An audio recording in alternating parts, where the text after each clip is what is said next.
তেজগাঁও মাদ্রাসার সরামদন্য মুহতামিম হযরত মাওলানা মুজিবুর রহমান সাহেব দামাত বরকাতুল আলিয়া, হযরত মাওলানা মুফতি মুজিবুর রহমান সাহেব দামাত বরকাতুল আলিয়া।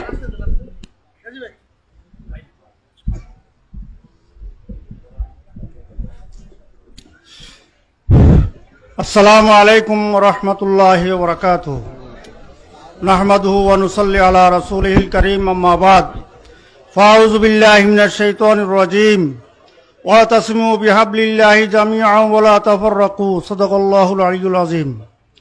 उपस्थित उलामा माशाइख सम्मेलনের সম্মানিত সদর, উলামায়ে কেরাম, বেরাদারানে ইসলাম, আল্লাহ রাব্বুল আলামিন আমাদেরকে সরমনাইয়ের ময়দানে একটি বিশাল সমাবেশে সমবেত হওয়ার তৌফিক দান করেছেন। এই জন্য সকলে শুকরিয়া আদান বলি আলহামদুলিল্লাহ।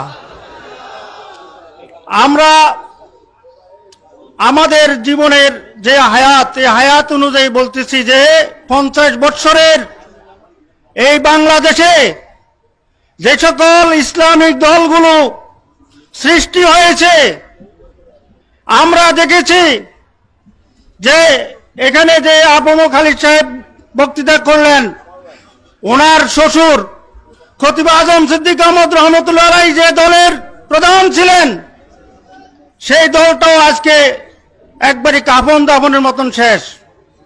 তারপরে আসলো খেলাফত আন্দোলন, হযরত আবিদ হুজুর রহমতুল্লাহ আলাইহি, সেই দল হুজুরের ইন্তেকালের পরে সেই দলও শেষ। তারপরে দেখলাম এই দেশে শাইখুল হাদিস সাহেব রহমতুল্লাহ আলাইহি, তিনিও খেলাফত মজলিস করেছিলেন, সেই দলও ছত্রভঙ্গ সবে শেষ। মুফতি আমিনী রহমতুল্লাহ আলাইহি, তিনিও একজন বিশাল ব্যক্তি ছিলেন, সেই দলটাও শেষ। এরপরে আরো কিছু দেখলাম, হযরত আহমদ শফি রহমতুল্লাহ আলাইহি, তিনি হেফাজতে ইসলাম করলেন, সেটাও ওনার ইন্তেকালের পরে সেটাও শেষ। সেটা আর এই দেশে আগের মতন আর জ্বলবে না। একমাত্র পীর সাহেব চরমনাই রহমতুল্লাহ আলাইহি, তিনি যে দল করেছেন, যে দলটি বাংলাদেশের 68,000 গ্রামগঞ্জ থেকে নিয়ে রাজধানী পর্যন্ত, তৃণমূল থেকে নিয়ে সর্বত্র পর্যন্ত, আন্তর্জাতিক পর্যন্ত যে দলটিকে তৃণমূল পর্যায়ে সাজাইছেন, সেই দল হলো ইসলামী আন্দোলন বাংলাদেশ।